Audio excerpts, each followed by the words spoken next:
श्री सद्गुरुदेव भगवान की जय।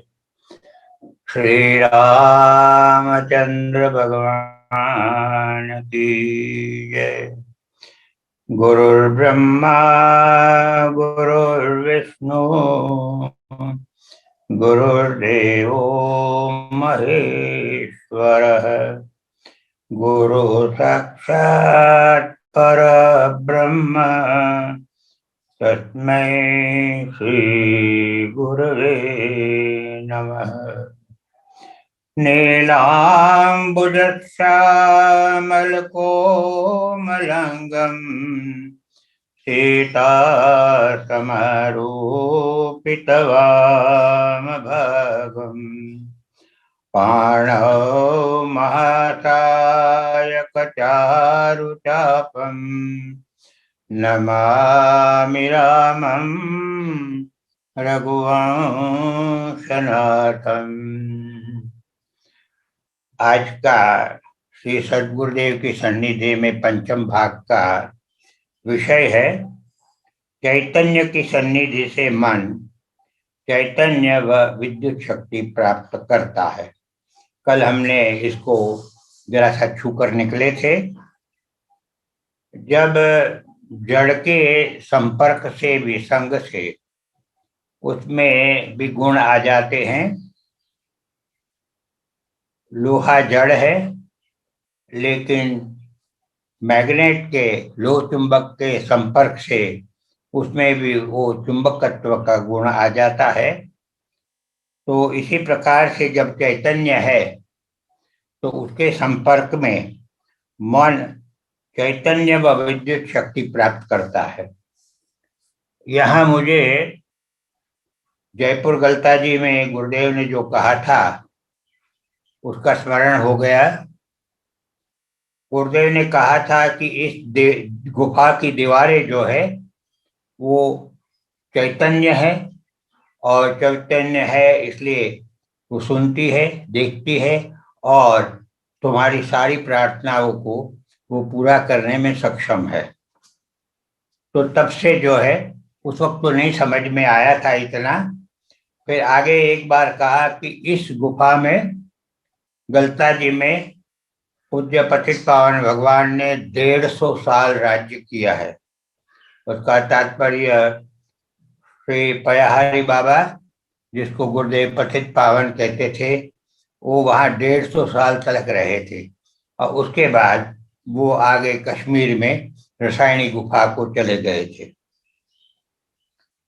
तो हम लोग उस विश्वास से जब भी कुछ कहना होता है या कोई समस्या होती है तो उस गुफा के अंदर जाके और प्रार्थना कर देते हैं।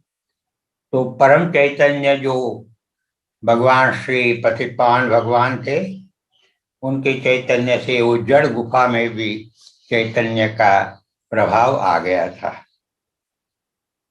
इसमें आगे चल के भगवान कहते हैं, गुरुदेव भगवान, सूर्य में कालापन पृथ्वी अर्थात अन्न तत्व का है, श्वेत प्रकाश तेज तत्व है और लाल पीला प्रकाश जल तत्व है। प्रज्वलित दीपक ज्योति में अधिष्ठान के क्षेत्र में कालापन दिखता है, वह पृथ्वी तत्व है। श्वेत ज्योति तेज तत्व और उसके ऊपर का पीला प्रकाश जल तत्व है। इसी प्रकार तीनों तत्व मिलकर ही रहे हैं। किसी एक के अभाव में दो का भी अभाव हो जाता है।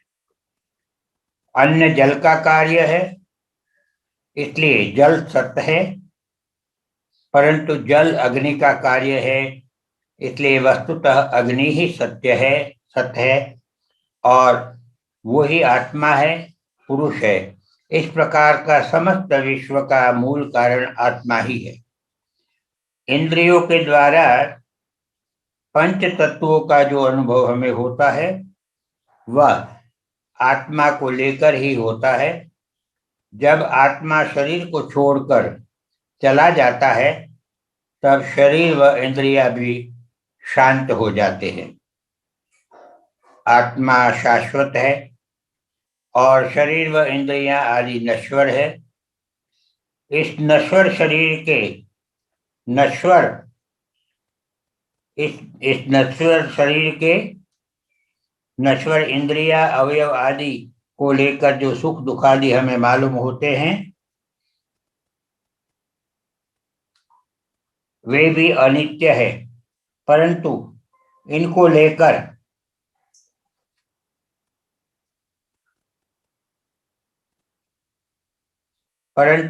लेकर जो संस्कार मन में संचित हो जाते हैं, वे मनुष्य के जन्म मरण के कारण है। मैत्रेयी ने याज्ञवल्क्य से कहा था, जिससे मैं अमृत स्वरूप बन सकूं, ऐसे धन धान्य आदि से मुझे क्या प्रयोजन है।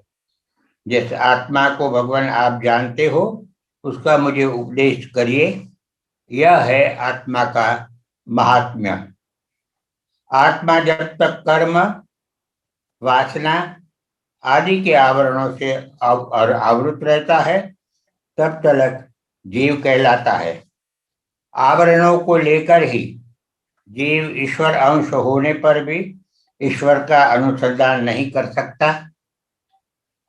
मन और आत्मा का घनिष्ठ संबंध है, जो वही बंधन है। इस बंधन को लेकर ही जीव संज्ञा प्राप्त हुई है। जब यह बंधन से मुक्त होता है, तब जीव संज्ञा का अंत होता है और बंधन मुक्त होना यही मोक्ष है। जड़ और चेतन ये दो तत्व है। जड़ प्रकृति है और चेतन आत्मा है। प्रकृति का कार्य मन है, ईश्वर का कार्य ईश्वरांश आत्मा है। मन को अंतःकरण चतुष्टय कहा है। मन भीतर के सूक्ष्मकरण है। बुद्धि, भावना, चित्त और अहंकार करने वाला मन अंतःकरण है, अंदर का साधन है। भीतरी उपकरण है। ये चारों मन के धर्म है। इस कर्म भेद को लेकर ही चार नाम मन के ही है। जैसे पुत्र को पिता है, वही पत्नी का पति भी है, और ऑफिस में बैठे हुए सेठ भी है, तो अपनी मात्रा का वही पुत्र भी है। चैतन्य की सन्निधि से मन चैतन्य व विद्युत शक्ति प्राप्त करता है। इसी शक्ति से मन ज्ञानेंद्रियों को लेकर कर्मेंद्रियों को क्रियारत रखता है। आत्मा आवरणों से आवृत रहता है। तब तक मन की घनिष्ठता को लेकर मन के सुख दुख रागादि कृत्यों से अपने शुद्ध सच्चिदानंद स्वरूप व गुण स्वभाव को भूला हुआ रहता है। मन आत्मा के प्रकाश से ही प्रकाशमय व तेजोमय रहता है। मन की उत्पत्ति पंच महाभूतों से है। जो भोजन लिया जाता है, उसके सूक्ष्म भाग से मन बनता है। इसलिए आहार शुद्धि से मन शुद्धि होती है, और इसलिए वेद ने अन्नम ब्रह्म कहा है। मन की चार अवस्था है: जागृत, निद्रा, स्वप्न व सुषुप्ति। जागृत अवस्था में मन ज्ञानेंद्रिया और कर्मेंद्रिया तथा स्थूल शरीर के साथ प्रकृति से संबंध रखता है। तब तक जागृत अवस्था रहती है। इस वक्त मन संकल्प विकल्प करता रहता है, कर्म करता है और इसके संस्कार बनाता जाता है। मन थक जाता है, तब क्रिया समेट कर शांत हो जाता है, स्थूल शरीर से पृथक हो जाता है।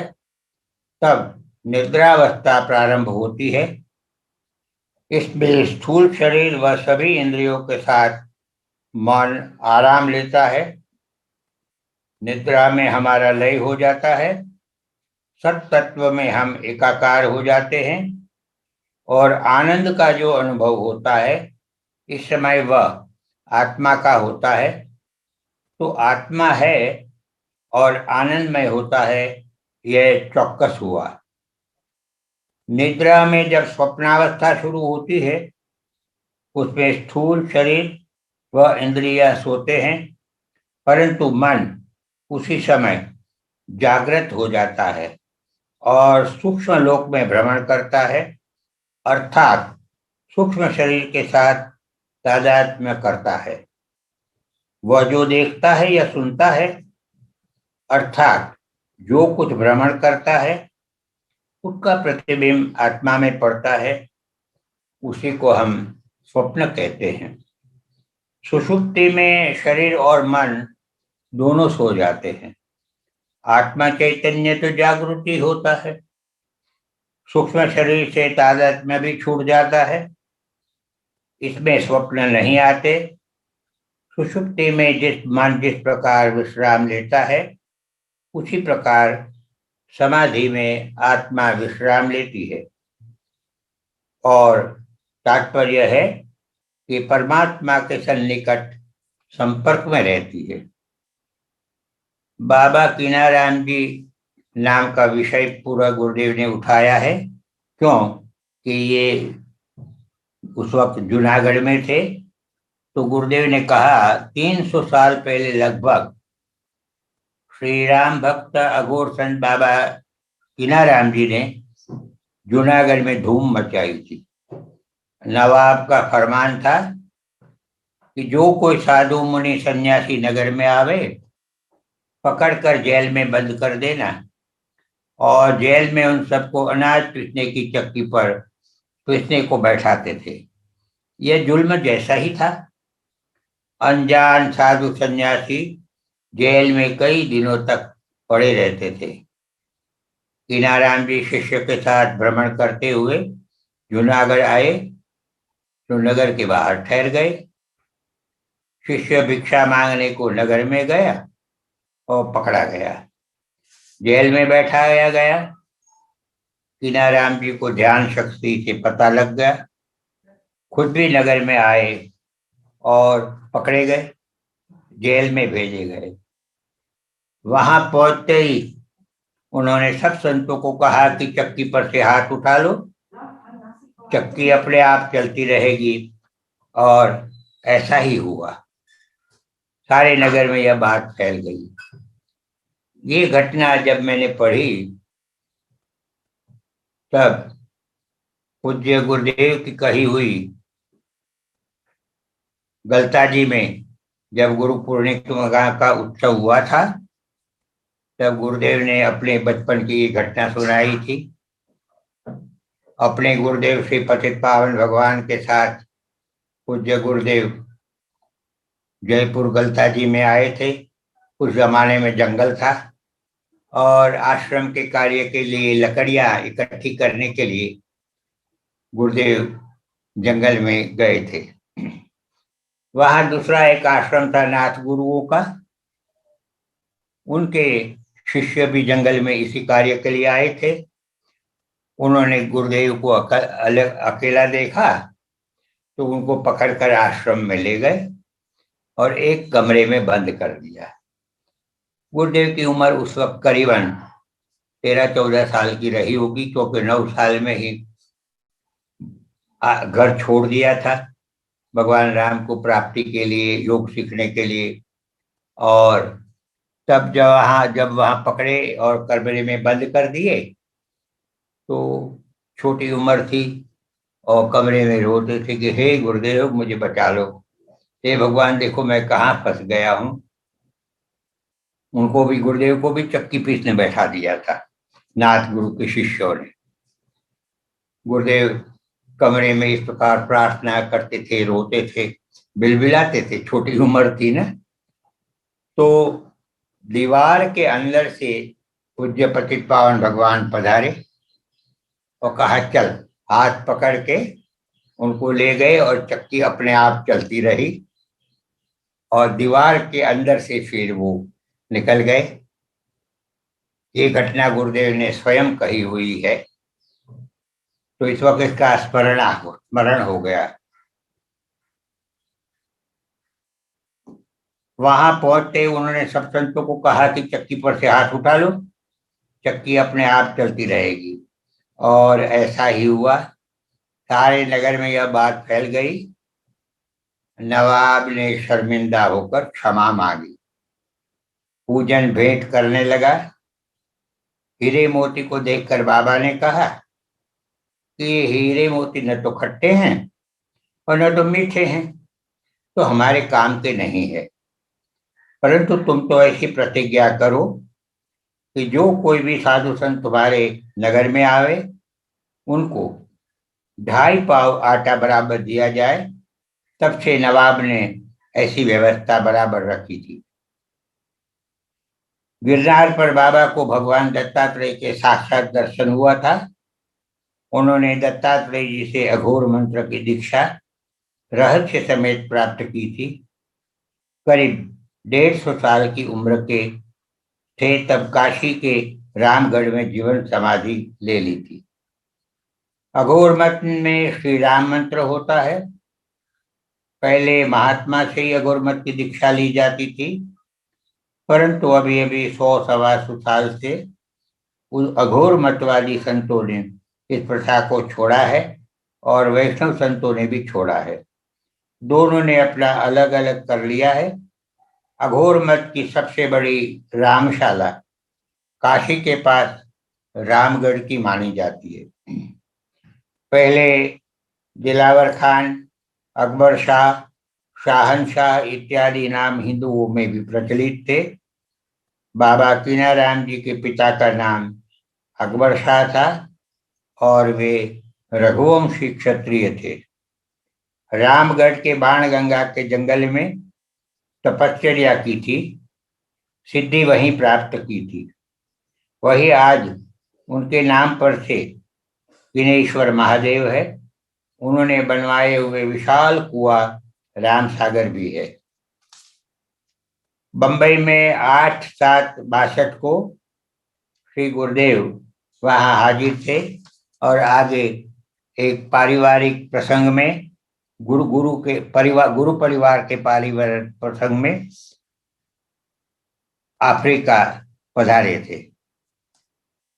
श्री गुरुदेव जाप भोजन करके विराजे हैं, तो कुमुद बेन कहती है कि मैं भोजन करके आई तो श्री गुरुदेव को कहते सुना, अच्छा भाई, यह प्रश्न तुमने खूब अच्छा पूछा कि ध्यान क्यों करना चाहिए, जाप क्यों करना चाहिए, विवेक तितिक्षा देवी संपत्ति को प्राप्त करने के लिए कष्ट क्यों उठाना चाहिए। कुमुदी बहन कह रही है कि प्रश्न किसने पूछा था यह मैं जान नहीं सकी, अपितु श्री गुरुदेव बराबर मनहर भाई की ओर देखते हैं, तो इससे ये निश्चय किया उन्होंने कि शायद ये मनहर भाई ने ये प्रश्न किए थे। श्री गुरुदेव अत्यंत प्रसन्नचित हो उठे हैं। खूब संतोषप्रद उत्तर देने का निश्चय कर लिया है ऐसा मालूम पड़ता है, क्योंकि श्री गुरुदेव ने अपना लाक्षणिक आसन जमा लिया और 2 तकिए भी अपने आप ही उठा लिया है और अपने हाथों को उन पर बड़ी मौज से रख लिया है। इन सब क्रियाएं इतनी सहजता के साथ हुई है कि लगता है कि आपको खुद को भी इन क्रियाओं का ख्याल नहीं है। क्यों कि श्री गुरुदेव की मधुर वाणी की धारा प्रवाह तो इन क्रियाओं के करते समय भी अस्खलित चालू है। यहाँ ये बात समझ में आती है कि कुमुदिनी बहन बड़ी जागृत रहती थी और वर्तमान में रहने से वो सब ये देख पाई, समझ पाई कि गुरुदेव ने इस प्रकार ये सारी क्रियाएं करी है। श्री गुरुदेव कहते हैं कि आज मैं तुमको खूब शांति और विस्तार से ये सब बातें बताऊंगा। मानव शरीर में मानव मन की ही महत्ता है। शुभ अशुभ संकल्प मन में उठते हैं और उसके अनुसार शुभ अशुभ क्रिया व कर्मों में मानव की प्रवृत्ति होती है। प्रत्येक मानव शाश्वत सुख चाहता है।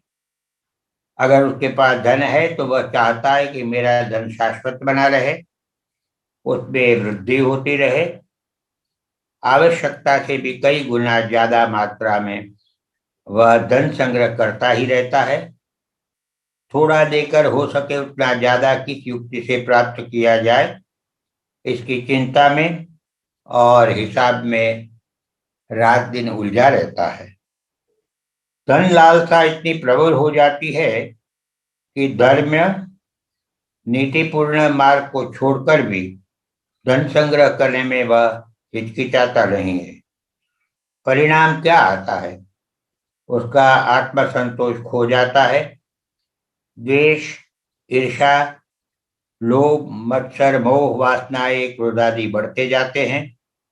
स्थूल भौतिक धन आदि पदार्थों की तो ये येन केन उपायों से वृद्धि कर लेता है, परंतु आत्मसंतोष की, मानवीय गुणों की अमूल्य निधि घटती जाती है। परिणाम में चाहे कितने भी भौतिक स्थूल पदार्थ और अनेक प्रकार के विभिन्न उपकरणों का बड़ा भारी संग्रह हो जाने पर भी उसको सुखानुभूति नहीं होती है। क्यों? कि सुख का वास्तविक सत्य मूल तो आत्मसंतोष में ही है। प्रकृति में द्वैत का नियम सर्वत्र अबाधी रूप में व्याप्त है। प्रकृति पुरुष से प्रारंभ हुए इस विश्व के सर्व क्षेत्रों में द्वैत यानी कि द्वंद्व है। सुख दुख, अच्छा बुरा, शुभ अशुभ, सर्दी गर्मी, दिन रात आदि जहाँ ऐसे द्वंद्व होते हैं वहाँ स्वाभाविक एक जीतता है तो दूसरा हारता है। तो जो जीतता है उसके प्रति ईर्षा, मत्सर की वृत्ति होती है जो मानव को दुखी बनाती है। जब मानव को निष्फलता मिलती है, अपना इच्छित फल परिणाम प्राप्त नहीं होता है, तब उसका मन तीव्र आघात की अनुभूति करता है और बहुत दुखी होता है। धन की बात तो एक उदाहरण रूप में मैंने कही है। वास्तव में समझने का यह है कि इस प्रकार आज के मानव की समस्त वृत्ति व वृत्ति आंतरवृत्ति न रहकर बहिर्वृत्ति हो गई है। इस प्रकार बाहर के स्थूल आदि भौतिक साधनों में ही सुख समाया है, ऐसा वह मानने लगता है। परिणाम में लोभ, क्रोध, काम, मोह, मद मत्सर आदि से वह अहर्निश घिरा रहता हुआ है। इन वृत्तियों का सीधा परिणाम यह आता है कि उसका मन अतिशय संकुचित और वह स्वार्थी भावनाओं व विचारों से युक्त हो जाता है। तब उसके विचारों में से नीति, धर्म, कर्तव्य, जिम्मेवारी, मानवता इत्यादि सबका तिरोधान हो जाता है। उसकी स्वार्थी वृत्ति दूसरे मनुष्य से ज्यादा लाभ लेने की प्रेरणा करती रहती है। तब वह दूसरे किसी का भी विचार नहीं करके सिर्फ अपना ही विचार करता है। ज्यादा से ज्यादा संपत्ति, सुख इत्यादि किस प्रकार से अपने को ही प्राप्त हो सकेगी, उसका ही चिंतन और ध्यान रहता है। दूसरों के सुख सुविधा का थोड़ा सा भी ख्याल उसके मन में से बिल्कुल नष्ट हो जाते हैं। ऐसे संकुचित व स्वार्थी वृत्तियों से घिरा हुआ मनुष्य कदापि सुखानुभूति नहीं कर सकता है। मानव आज कितना स्वार्थी हो गया है, इसका विचार करते ही हृदय कंपायमान हो जाता है। कितना अमर्यादित स्वार्थी हो गया है। देखो तो, मैंने खूब देखा है कि अपने वास्ते पर्याप्त धन संपत्ति हो जाने पर भी वह अपने घर के निजी आदमियों को भी उस धन का उपयोग नहीं करने देता। इतना स्वार्थी पशु के समान रहता है। तो इस जगत के दूसरे सब प्राणियों के साथ में उसके मन में कदापि काल करुणा, दया और समत्व की भावना उदय नहीं हो सकती है। ऐसा स्वार्थी मनुष्य जब तक सफलता प्राप्त करता है तब तक तो अहंकार से फूला फला रहता है। वह भूल जाता है कि उसकी इच्छानुसार कुछ नहीं होता है, उसके प्रयत्नों का परिणाम नहीं है, अपितु मन महान जगन्नियंता परम कृपालु परमात्मा की एकमात्र इच्छा बलवती होती है। सृजनहार को भूलकर स्वार्थी मानव ने अपने अंतःकरण में विराजित शुद्ध परम तत्व, शुद्ध चैतन्य स्वरूप भगवान को, ईश्वर को ही भुला दिया है। प्रकृति का यह भी एक अटल नियम है कि जहां सुख है वहां उसके पीछे दुख खड़ा ही होता है, क्योंकि द्वंद्वात्मक जगत है ना। परिस्थिति कभी भी एक सी नहीं रहती है। जब निष्फलता मिलती है तब कामादिक षड्वृत्तियों की अधिकता के कारण मानव को अत्यंत तीव्र आघात और क्षोभ होते हैं। तब दुखी दुखी हो जाता है, वह हाय हाय करने लगता है। जितना अधिक स्वार्थी वृत्ति वाले मानव होते हैं उतना ही अधिक वेग का तीव्र प्रत्याघात उसको भोगना पड़ता है। इसलिए निश्चय करो कि सर्वेश्वर परमात्मा सर्वव्यापक है। सब में वही परमात्मा है जो मेरे में भी है, जो मैं हूं। दूसरे मनुष्य भी वही है, दूसरे प्राणी पदार्थ भी वही तत्व है। मेरे में और दूसरों में कोई भेद अंतर नहीं है। अहम के कारण जीव समझता है कि मैं ही करता हूं, मैं ही बड़ा हूं। जीव अपने को ही बुद्धिमान मानता है। वास्तव में जो कुछ भी बनता है वह एकमात्र भगवान की ही सत्ता से ही बनता है। मानव से कुछ भी बनता नहीं है। ये हाथ भी ऊंचा उठा सकते हो जबकि चैतन्य तुमको साथ देता है। हमारे मानने या नहीं मानने से सत्य में कोई घटा बढ़ी नहीं होती है। हमारी मान्यता या हमारे विचार को अनुकूल होवे वही सत्य, और जो प्रतिकूल होवे वही असत्य। ऐसी आजकल भौतिकवादी समझ है, लेकिन यह नितांत अनर्गल है। सर्वशास्त्रों ने व महापुरुषों ने जो स्वीकारा वही सत्य है। इतने में मंगल जी भाई आए। अत्यंत भावपूर्ण मुखमुद्रा, वृद्धावस्था के कारण कुछ कुछ कंपित करों में श्वेत बेलों के पुष्प की अत्यंत सुवासित पुष्पमाला, और विनय विवेक वशात कमरे के बाहर ही खड़े रह गए। न मालूम कब से वहां खड़े होंगे, लेकिन जो ही श्री गुरुदेव की दृष्टि गई त्यों ही श्री गुरुदेव ने बुला लिया।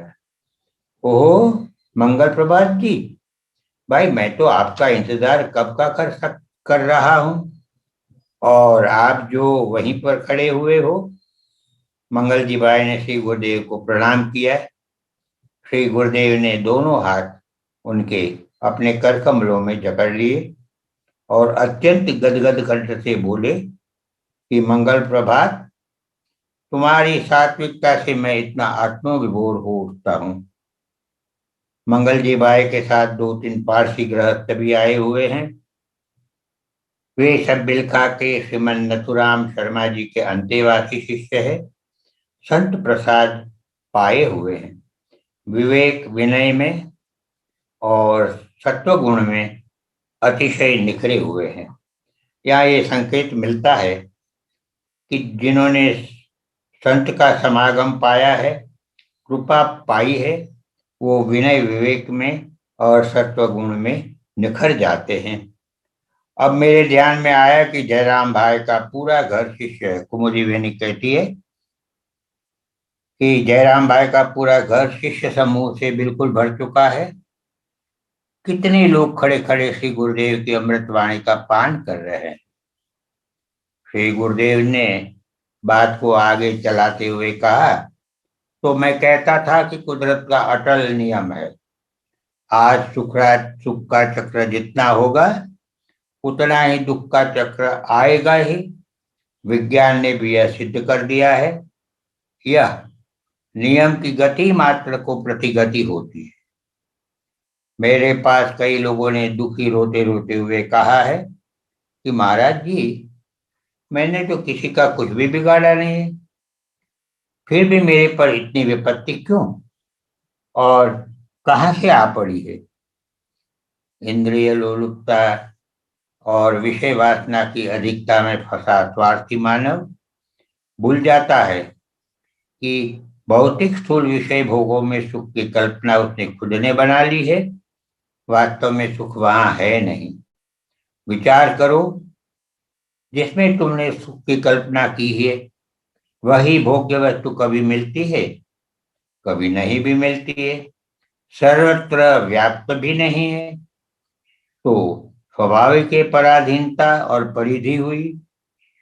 दूसरा, तुम्हारी इंद्रियों में सदा सर्व विषयों का भोग भोगने की सामर्थ्य नहीं रहती है, क्योंकि रोग, वियोग, कर्म, प्रकृति, शत्रु मित्र, ईश्वर जो कि नियामक है, ये सब इसमें बराबर बाधक होने की शक्ति वाले हैं। अर्थात तुमसे ज्यादा सामर्थ्य वाले अनेक तत्व है जिनके पर तुम्हारे भोग करना अवलंबित रहा है। काम, क्रोधादिक, मोह, मिथ्या ज्ञान, भ्रम, अहम के कारण ही आघात का उद्गम होता है। ये सब मोह, राग, द्वेष का, वासनाओं का जमेला है। ये सब क्यों है, कहाँ से हो आया है, कहाँ से हो गया है, इन सब वृत्तियां कहाँ से निकलती रही है, इस पर कभी विचार किया है। वस्तु मात्र का नियम देखो। जो वस्तु जहां से जिसमें से पैदा होती है उसी मूल कारण में येन केन रूप में और येन केन प्रकार से आखिर में जब मिलती है तभी वह अपने मूल कारण, मूल अंश में स्थिर हो जाती है, विलीन होकर शांत हो जाती है। जैसे कि जल मात्र की सहज स्वाभाविक गति समुद्र की तरह अपने आप केंद्र तरफ ही रहती है। जीवात्मा का सर्जन सच्चित आनंद परमात्मा तत्व में से हुआ है। जब तक जीव को परमात्मा तत्व के सच्चित आनंद स्वरूप की प्राप्ति और अनुभूति नहीं होती, तब तक प्रत्येक पदार्थ में सुख ढूंढता रहता है, जिसकी अनुभूति आत्म चैतन्य के संपर्क मात्र से ही होती है। इस बात को जीवात्मा समझ नहीं पाता है। विषय वासनाओं की इस प्रकार की सुखानुभूति और परमात्मा तत्व का अतीन्द्रिय सुख, जो कि मंद बुद्धि और विषयों के परे का सुख है, उसकी अनुभूति अत्यंत अल्प मात्रा में भी जब जीव को होती है तभी जीव को दोनों का अंतर भेद समझ में आता है। जो ही यह अंतर समझ में आता है, क्यों ही विषय वासनाओं के इंद्रिय जनित सुख मात्र के प्रति उसको सहज स्वाभाविक उपेक्षा वृत्ति उदय होती है और तभी वह परमात्मा तत्व का ज्यादा से ज्यादा अनुसंधान तीव्र जिज्ञासा के साथ चाहने लगता है। क्योंकि वो विषय वासनाओं की पकड़ में से उसका मन मुक्त हो जाता है और सात्विकता और दैवी संपत्ति उसको प्राप्त होती जाती है। साथ साथ अंतःकरण की शुद्धि होती जाती है, अर्थात ममता और अहंता का भी नाश होता है।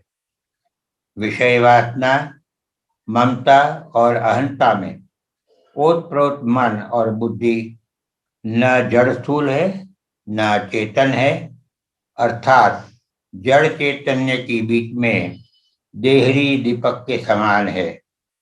इसलिए मन जड़ और चेतन की तरफ गति कर सकता है। जिसका मन विषय वासना काम क्रोध आदि के प्रति आकर्षक होता है, ऐसा मन बुद्धि वाला मनुष्य अधोगति को प्राप्त होता है, अर्थात काम क्रोध आदि के वश में आ जाता है और सच्चित आनंद परमात्म तत्व से बिल्कुल विपरीत दिशा में ही गति करता हुआ परमात्म तत्व से दूर होता जाता है, त्यों त्यों जड़ता में ज्यादा ज्यादा लपेट जाता है। जड़ की तरफ गति करनी है या चैतन्य की तरफ, अर्थात जड़ विषय भोगों में ही लगे रहना है या आत्मिक सुखानुभूति के लिए पुरुषार्थ करना है, इस बात की पूर्ण स्वतंत्रता भगवान ने मानव को ही दी है। ये स्वतंत्रता मानव को ही दी है, इसके लिए केवल मनुष्य को ही विचार शक्ति और निर्णय शक्ति प्राप्त हुई है, जिसको विवेक बुद्धि भी कहते हैं। इसलिए मनुष्य को चाहिए कि वह अक्षय चिरस्थायी सुखानुभूति के आनंद को प्राप्त करने के लिए लालायित हो उठे। उस अवर्णनीय शुद्धाति शुद्ध आनंद को किस तरह प्राप्त किया जाए उसका विचार करे। तो निश्चय हुआ कि जागृत मन को विषय आकर्षित नहीं कर सकता है, मन में कामादिक षड्रिपु रह नहीं पाते हैं। मन की अजागृता अवस्था ही मनुष्य के लिए सर्व विपत्तियों का कारण होता है। कहा भी है, विपद विस्मरण विष्णु हो संपत नारायण स्मृति। जागृत मन को जागृत कैसे करना, यहाँ पर जाप व ध्यान व निष्काम कर्म व उपासना की अनिवार्यता सिद्ध होती है। 15/7/62 को बंबई राम महल में गुरुदेव पधारे थे, तो वहां का एक विषय सत्संग में निकला, धर्म व आत्मा का क्या संबंध। गुरुदेव बता रहे हैं, धर्म व आत्मा का संबंध नित्य है, इसलिए धर्म करके शुभ सत्कर्म करके जीवात्मा को तुष्टि प्राप्त होती है और तुष्टि के बिना सुखानुभूति नहीं होती। धर्म नित्य है, नासतो विद्यते भावो ना भावो विद्यते सतः। असत की उत्पत्ति और सत का नाश कदापि नहीं होता, क्योंकि यह कार्य कारण का सिद्धांत है। कार्यकरण और धर्म धर्मी पर्यायवाची है। कार्य अर्थात धर्म, कारण अर्थात धर्मी। कारण में कार्य पहले से ही विद्यमान रहता है।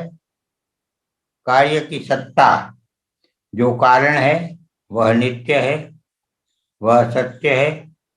वर्तमान काल में स्थूल में व्यक्त होने पर ही साधारण जन को स्थूल कार्य दिखाई पड़ता है, जबकि योगी को वर्तमान भूत और भविष्य के कार्य दिखता है, कारण कि वह हमेशा सद्भाव से ही रहता है।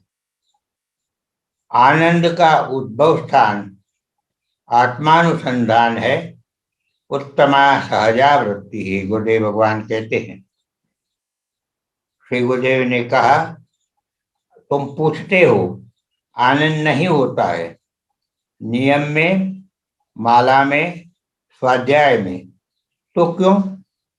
कारण की चित्त के मल यथावत है, इसको लेकर भारी मात्रा में विक्षेप भी ज्यादा है। चित्त के मल विक्षेप कमजोर होने पर आनंदानुभूति निश्चित होती है। विषयों में आनंद सुख नहीं, चित्त की स्थिरता एकाग्रता होती है, उसी का आनंद अनुभव होता है। इंद्रियों में नहीं है आनंद। एकाग्रता से आत्मानुसंधान जो हो जाता है उसका माध्यम इंद्रियां हैं, वे तो स्थूल है। आनंद का उद्भव स्थान आत्मानुसंधान है, एकाग्रता है, इसलिए चित्त की स्थिरता बढ़ाना ये कर्तव्य है।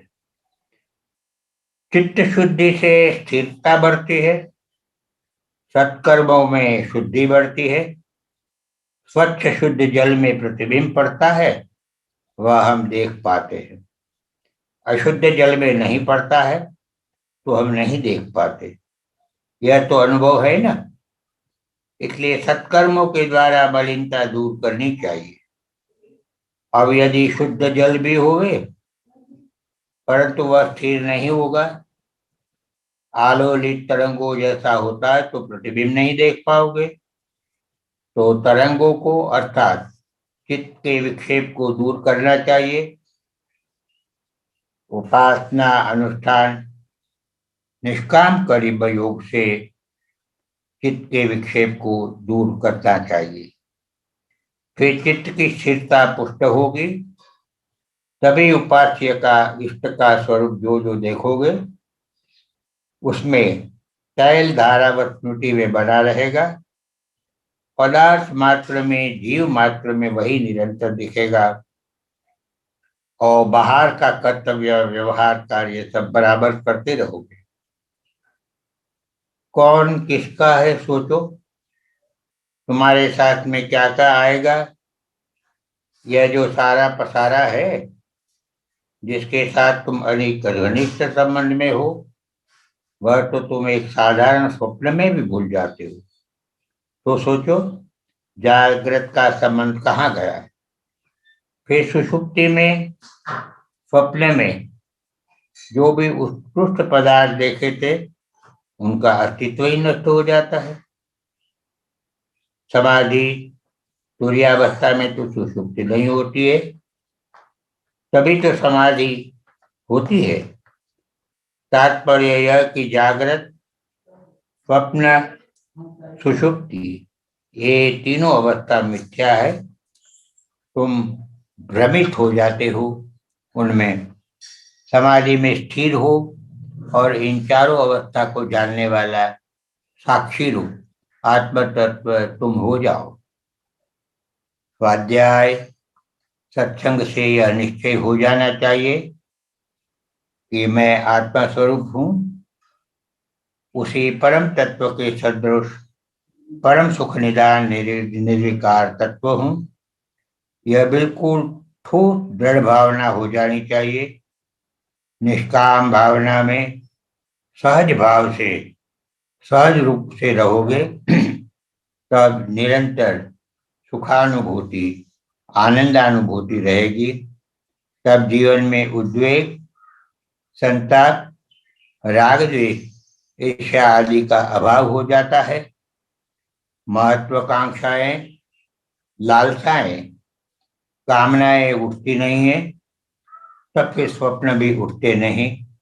और भी है, उत्तम सहजावृत्ति, मध्यमा ध्यान धारणा, अधर्मम पाठ पूजादि, तीर्थम तु अधमा अधम। जेहि बिरी राखे राम, तेहि बिरी रहिए, ये सहजावृत्ति उत्तम है।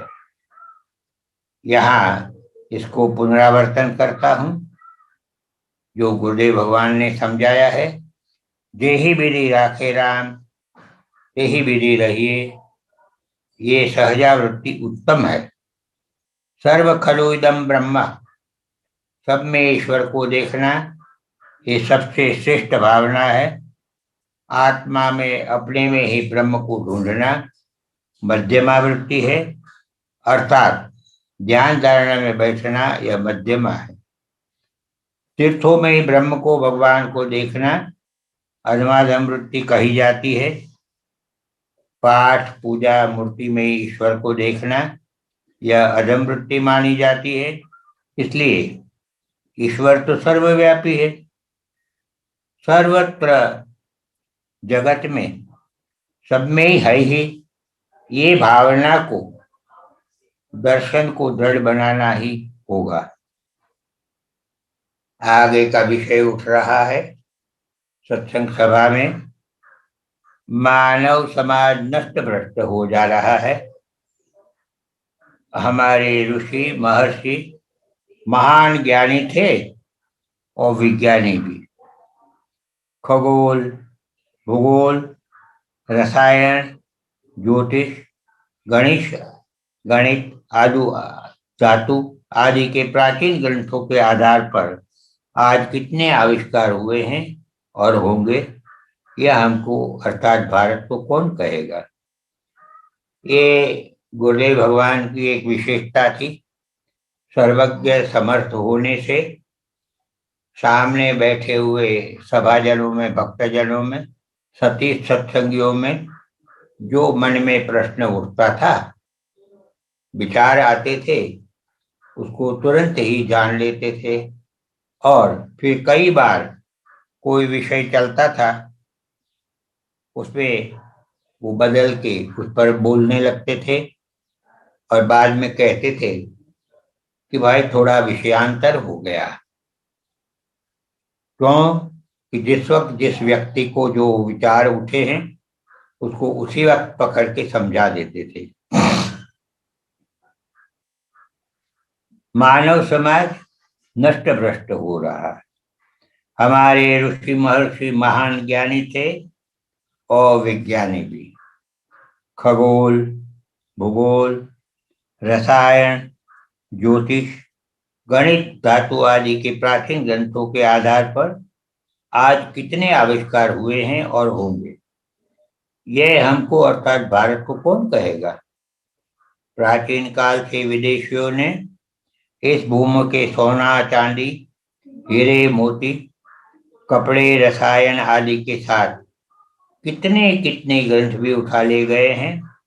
कई विदेशियों ने यहाँ आकर खूब भ्रमण करके ज्ञान का अनमोल खजाना हस्तगत कर लिया है।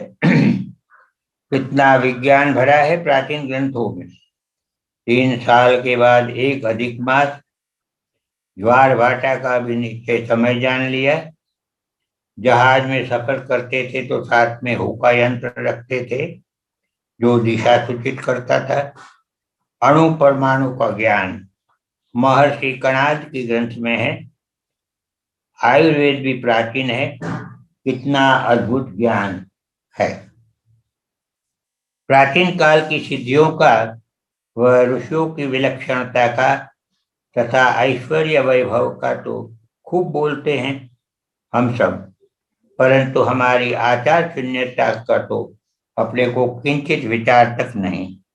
और अपनी भूमि पर रहते हुए भी हमें विदेशी भूमि के सब कुछ आचरणीय, अनुकरणीय लगता है। यह भारी विडंबना या विनिपात है। इस बात को मैं पुनरावर्तन करता हूँ क्योंकि आज हम इसका परिणाम देख रहे हैं स्पष्ट। प्राचीन काल की सिद्धियों का व ऋषियों की विचक्षणता का तथा ऐश्वर्य वैभव का तो खूब बोलते हैं हम सब, परंतु हमारी आचार शून्यता को तो अपने को किंचित विचार तक नहीं। और अपनी भूमि पर रहते हुए भी हमें विदेशी भूमि के सब कुछ आचरणीय, अनुकरणीय लगता है।